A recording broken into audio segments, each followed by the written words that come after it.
কিংবা যেখানে চাষ করে সুপারি গাছ সেইখানে আপনার যেতে হবে, ঠিক আছে? না হলে কিন্তু আপনি কিন্তু ভালো মানের সুপারি গাছ পাবেন না, ঠিক আছে?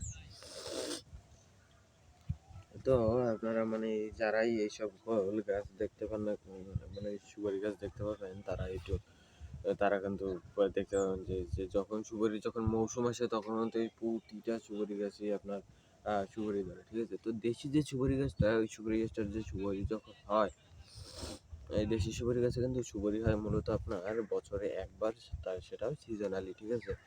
সিজনে হয়। আর কিন্তু হয় না শুধুই ফুল ফোটে, ঠিক আছে? মানে কিন্তু সুপারি হয় না।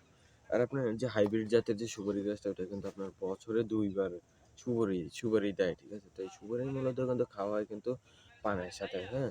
মানে পান কিন্তু একটা পাতা, ঠিক আছে? পান কিন্তু একটা আপনার নেশা জাতীয় খাদ্য, ঠিক আছে? মানে এটা জিনিস, হ্যাঁ?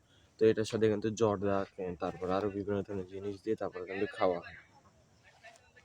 তো আপনারা কিন্তু যারা পান খাবেন তারা একটু পান খাওয়া ছাড়ান দিবেন, ঠিক আছে? তো পান খাওয়া কিন্তু মানে মূলত অনেক খারাপ, ঠিক আছে? মানে পান খাওয়া মোটেও ভালো না। তো সকলেই আপনারা সেই দিকে লক্ষ্য রাখবেন, হ্যাঁ? নাহলে কিন্তু আপনার ক্ষতি হয়ে যেতে পারে। কারণ পান কিন্তু একটা ক্ষতিকর জিনিস। এই ক্ষতিকর জিনিস কিন্তু আপনার খাওয়া যাবে না। তো এই পানের যে আপনার যে জর্দাটা যে খাওয়া, এই জর্দাটা কিন্তু আপনার সীমিত আকারে কিংবা লিমিট আকারে আপনার খেতে হবে। নাহলে কিন্তু আপনার দেখা যাবে মুখে ঘা হয়ে যেতে পারে, হ্যাঁ?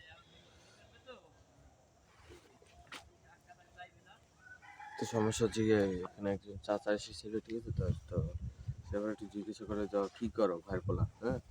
তো এই আর কি একটু বললাম।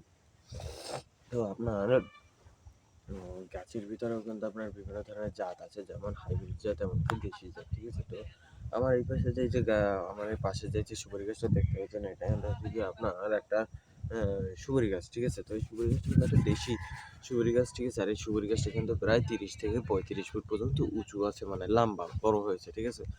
তো এই সুপারি গাছটা যখন 10 ফুট 15-20 ফুট ছিল, তখন তো এই সুপারি গাছটা ফলন দিত। তো সেই সময় হচ্ছে কি আপনার গোড়ায় একটা ছিদ্র হয়েছিল, ঠিক আছে? তো ওই ছিদ্রটা দিয়ে পানি যেতে যেতে এখন ওই গোড়াটা পচে গিয়েছে, ঠিক আছে? এক সাইড একদম পচে গিয়েছে। পচে যাওয়ার পর ওখান থেকে উলিতে বাসা বেঁধে তো খেয়ে ফেলেছে, মানে মানে কাঠঠুকো খেয়ে ফেলে তো ওগুলো একদম গুঁড়ো গুঁড়ো হয়ে পড়ে গিয়েছে এক সাইড। তো আর এক সাইডের ভরে কিন্তু এখন পর্যন্ত মানে এই যে গাছটা, এই গাছটা কিন্তু এখন পর্যন্ত কিন্তু দাঁড়িয়ে আছে, ঠিক আছে?